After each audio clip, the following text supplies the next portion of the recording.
projet qui représente pour nous l'expérience communale ici. Voilà, donc c'est elle qui me passe les chartes de maître.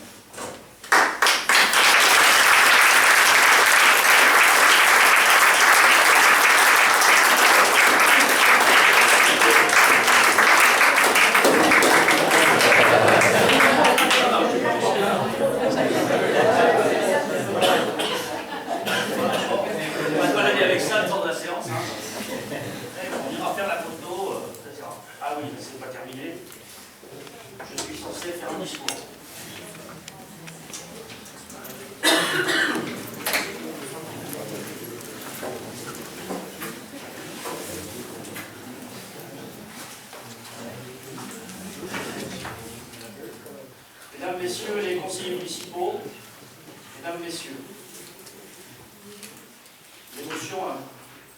l'émotion m'étreint en ce jour solennel d'installation du conseil municipal, parce que M.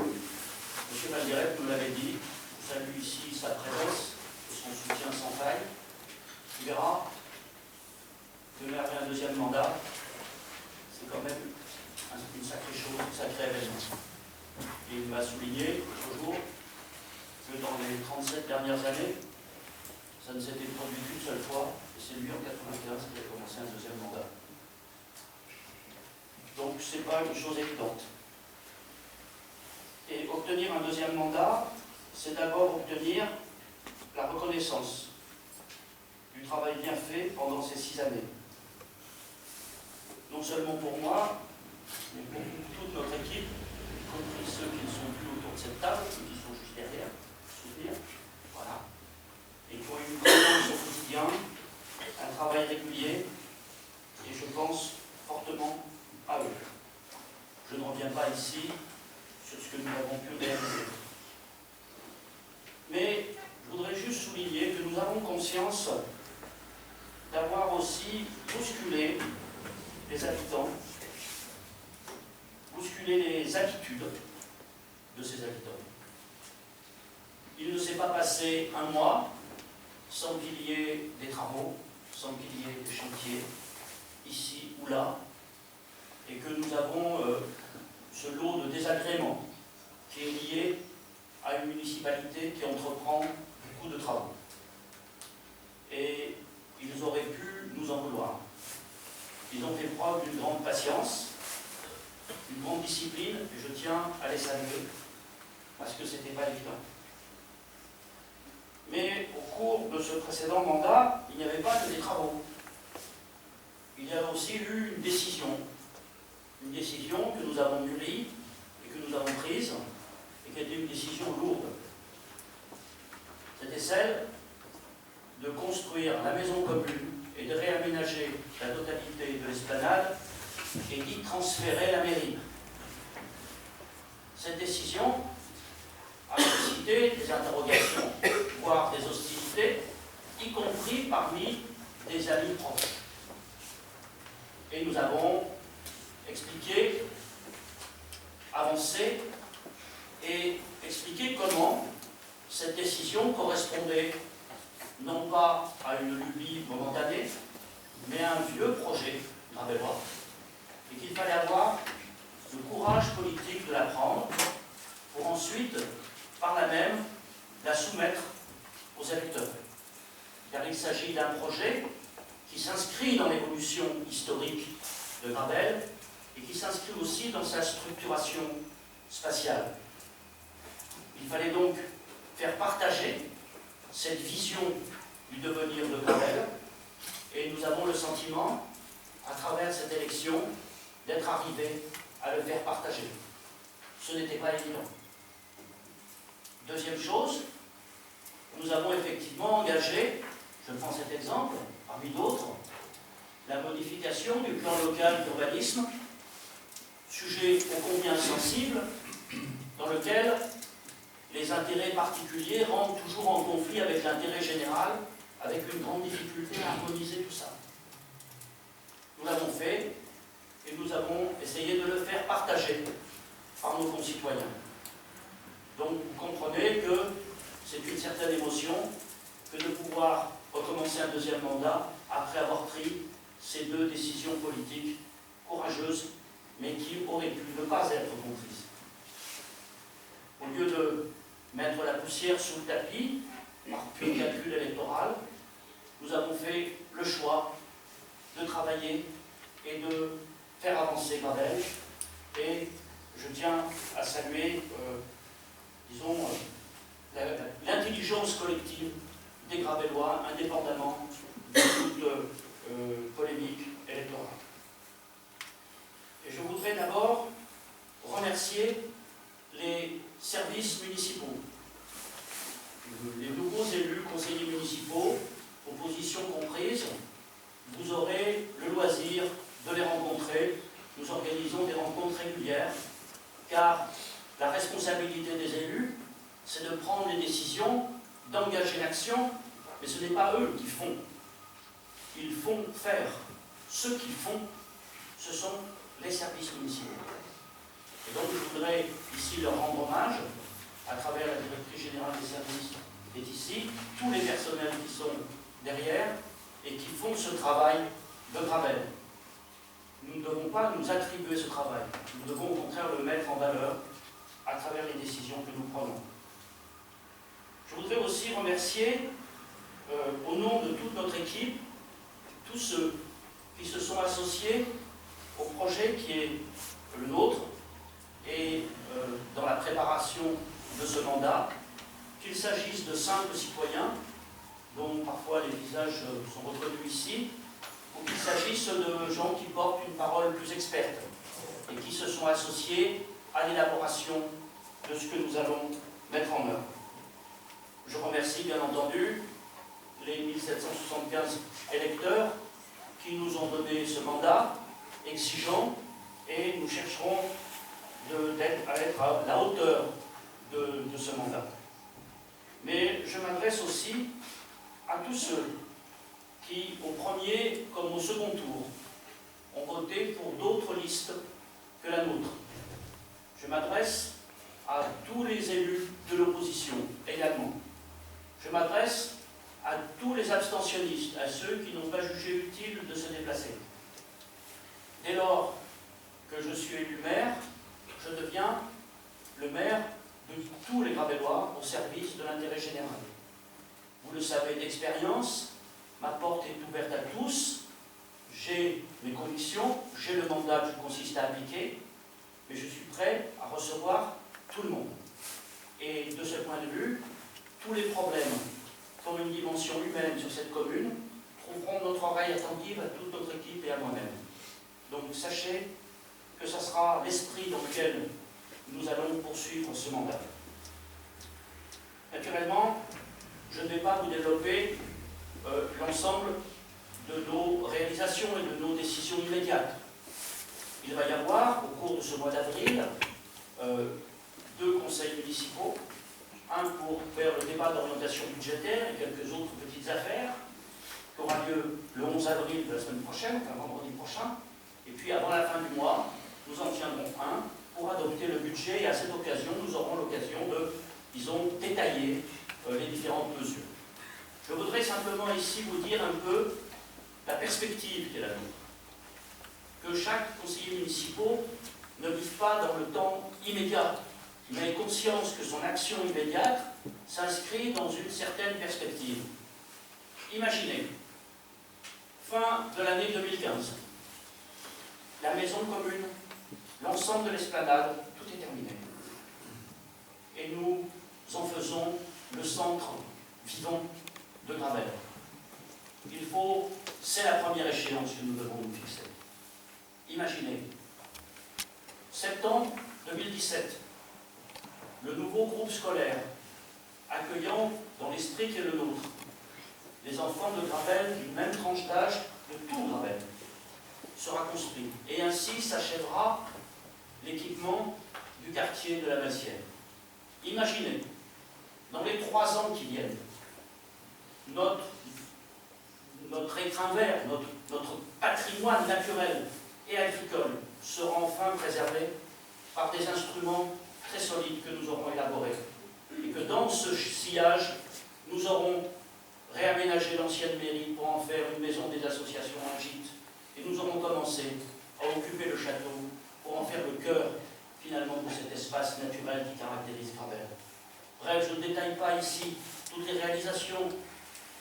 Comme certains y tiennent, je signale quand même la salle des fêtes, mais, parce qu'on va la faire, mais voilà, il faut avoir conscience que sur ces 6 années, il y a du travail, il y a de l'élaboration, nous poursuivons notre volonté de bâtir régulièrement, pas à pas, et de ne pas reculer dans ces objectifs que nous nous sommes fixés.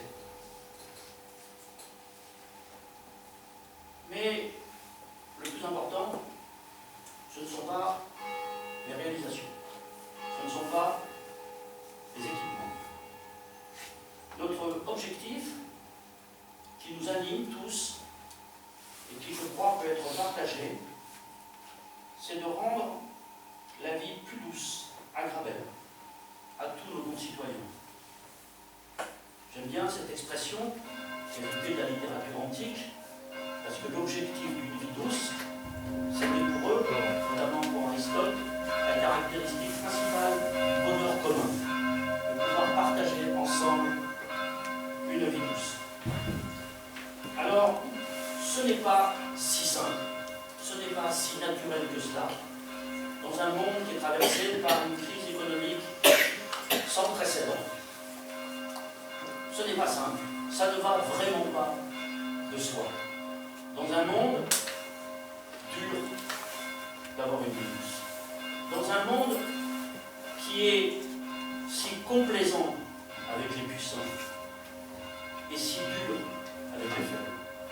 Dans ce monde-là, il revient à la puissance publique, qu'elle soit à l'échelon modeste d'une commune, ou que ce soit à un échelon supérieur, de venir en soutien des plus faibles, pour garantir le maximum de justice dans cet accès à une vie douce. Aussi, nous allons, et vous le savez, nous employer à améliorer ce qu'on pourrait appeler l'accueil. L'accueil pour ceux qui sont avec des revenus trop modestes pour pouvoir faire vivre décemment leur famille. L'accueil pour tous ceux qui recherchent un emploi stable ou qui vivent au chômage ou dans la précarité. L'accueil pour ceux qui n'ont pas un logement décent. L'accueil pour la petite enfance qui doit être accueillie et encadrée. L'accueil pour l'enfance dans les écoles.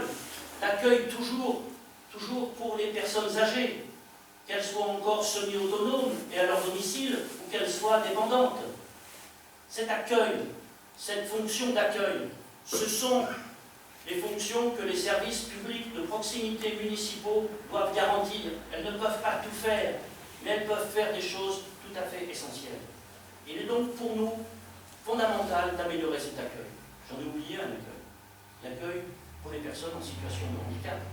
Comme je sais que Madame Danse de Paris écoute ce discours quasiment direct, je lui fais signe que nous n'allons pas abandonner ce dossier qu'elle nous a fait partager de manière aussi passionnée.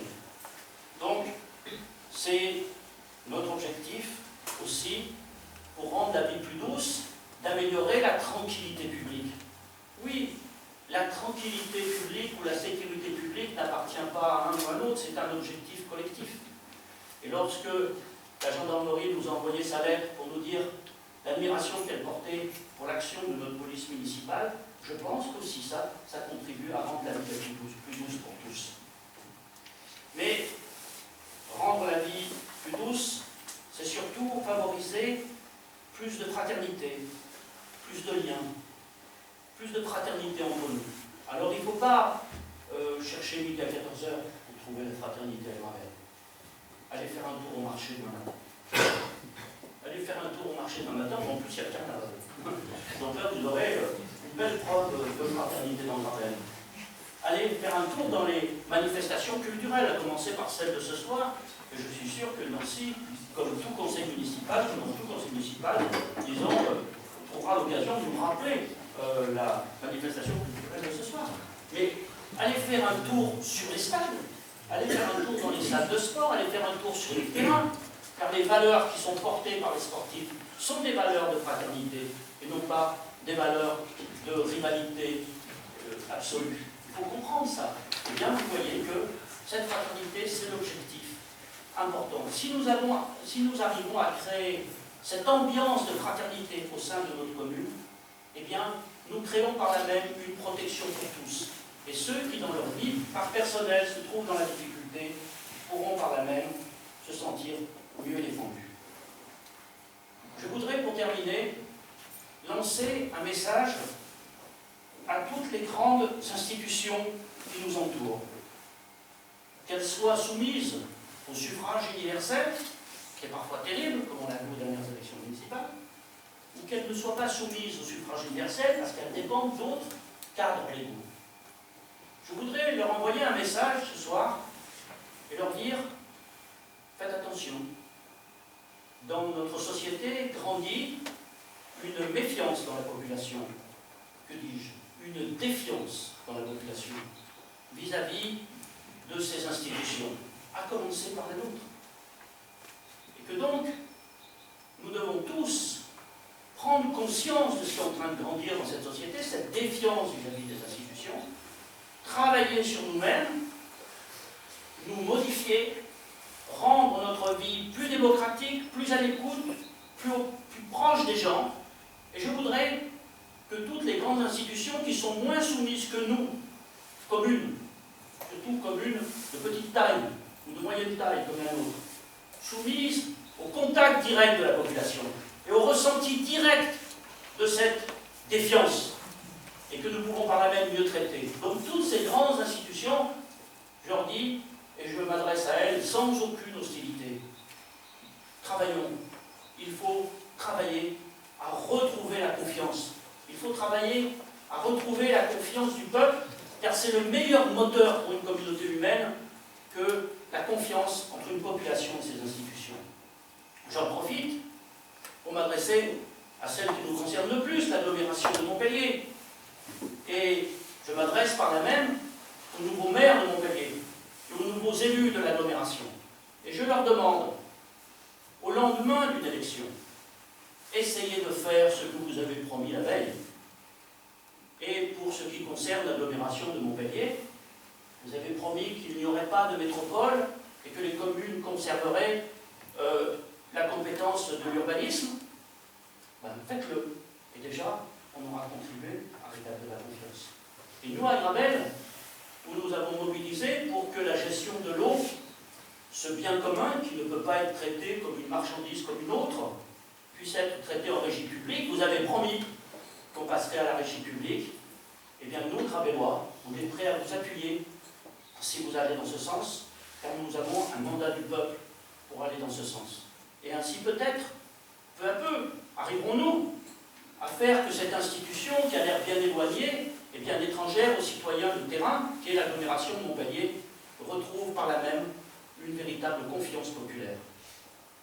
Deuxième institution, je ne vais pas les lister toutes, à laquelle je m'adresse ici solennellement, il s'agit du Conseil général de l'Hérault. Je dis les choses franchement. Profitons de ce lendemain d'élection pour nous tendre la main sur la question du lien. Le mandat du peuple à Gravelle est clair et net. Le lien avec le tracé destructeur qui a été choisi ne pourra pas se faire comme ça et nous nous y opposerons. Mais nous ne sommes pas bornés. Alors, remettons-nous autour d'une table, profitons de ce moment qui succède à une élection pour sortir de notre petite guérilla et essayer de travailler à l'intérêt général en trouvant un tracé alternatif de compromis qui puisse être accepté par tous. Donc je pense que c'est comme ça qu'on retrouvera la confiance, ces institutions donnant à ce moment-là le sentiment d'écouter au lieu de se voir imposer. Tout le monde est concerné, vous savez, toutes les institutions, la police, la justice, même des institutions qui sont des institutions hors du champ public. Je pense à la presse, puisque vous le savez, le sondage le dit, 75% des Français considèrent que ce qui est écrit dans les journaux est mensonger, faux et mensonger. Tout le monde a un travail critique à faire pour retrouver la confiance populaire. Et ça me paraît tout à fait essentiel. Donc, voilà, j'ai noté mes feuilles. Comme d'habitude. Donc, je termine en soulignant notre attachement à la liberté communale, principe fondateur qui est sorti des combats menés entre le XVIe et la Révolution française qui a garanti cette liberté communale, qui a souvent été ensuite malmenée d'ailleurs pendant les 2 siècles qui ont suivi, mais qui est pour nous fondamentale. D'ailleurs, la libre administration des communes est inscrite dans la Constitution. Cela signifie quoi? Cela signifie que sur le champ des compétences qui sont les nôtres, aucune institution ne peut nous imposer quoi que ce soit. Dans nos compétences, nous sommes les maîtres. Et cette liberté communale fait que la commune est par là même un principe fondateur de la République. Quand on dit que la commune est la cellule de base fondatrice de la République, c'est lié à cette liberté communale qui fait que la population peut changer de maire, peut changer de mairie, elle s'exprime démocratiquement, et ensuite elle sait que ce sont ses élus qui vont faire les choses et pas quelqu'un d'autre à la place. C'est d'ailleurs la raison pour laquelle nous nous opposons à trop de transferts de compétences sur des structures sur lesquelles nous n'aurions pas la main, nous, peuple d'une commune. Et donc, il nous paraît essentiel de préserver cette liberté communale. Et d'ailleurs, le beau terme de commune, qui a été inventé en 1792, veut dire beaucoup de choses. Car ce beau mot signifie qu'entre nous, ce qui est commun prend le pas sur ce qui est partiel. Cela signifie qu'entre nous, le bien commun prend le pas sur l'intérêt particulier. Cela signifie que la coopération prend le pas sur le chacun pour soi. Cela signifie que la solidarité prend le pas sur la rivalité de tous contre tous. Donc, cette tâche noble, nous pouvons l'accomplir ensemble. Je vous remercie de votre attention. Dites-moi belle.